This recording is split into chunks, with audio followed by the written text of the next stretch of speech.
বাণিজ্য ঘাটতি কমাও, না হলে উচ্চ শুল্ক দাও, এমন হুঙ্কারে বিশ্বনেতাদের একরকম কোণঠাসা করে রেখেছেন মার্কিন প্রেসিডেন্ট ডোনাল্ড ট্রাম্প।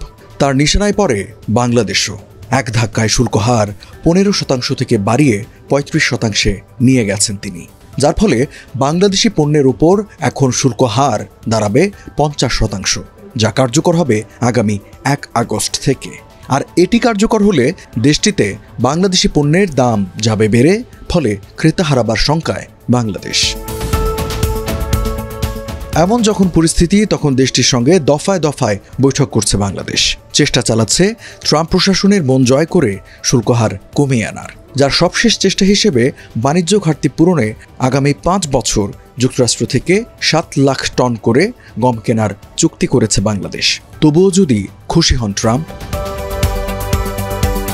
20 জুন খাদ্য মন্ত্রণালয়ের সম্মেলন কক্ষে সংক্রান্ত একটি চুক্তি সই হয়েছে বাংলাদেশ ও যুক্তরাষ্ট্রের মধ্যে, যেখানে বাংলাদেশ সরকারের পক্ষে খাদ্য অধিদপ্তরের মহাপরিচালক মোহাম্মদ আবুল হাসনাত হুমায়ুন কবির এবং যুক্তরাষ্ট্রের পক্ষে ইউএস হুইট অ্যাসোসিয়েশনের ভাইস প্রেসিডেন্ট জোসেফ কে সওয়ার নিজ নিজ পক্ষে চুক্তিতে সই করেন।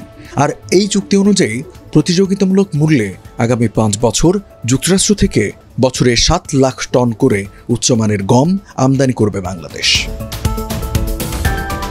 এ বিষয়ে খাদ্য উপদেষ্টা আলী ইমাম মজুমদার জানান, এ সমঝোতা স্মারকের মাধ্যমে বাংলাদেশ ও যুক্তরাষ্ট্রের মধ্যে আস্থা এবং পারস্পরিক বাণিজ্য সহযোগিতার আরও বিস্তৃত ক্ষেত্র তৈরির সুযোগ সৃষ্টি হবে।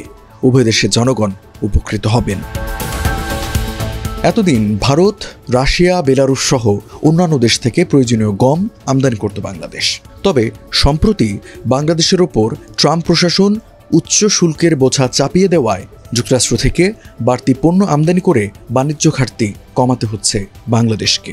কেননা যুক্তরাষ্ট্রের সঙ্গে বাংলাদেশের বাণিজ্য ঘাটতি বছরে $6 বিলিয়ন। আর এই চুক্তি কিছুটা হলেও যুক্তরাষ্ট্রের সঙ্গে বাণিজ্য ঘাটতি কমাতে সাহায্য করবে। আর তাতে যদি মন নরম হয় ট্রাম্পের।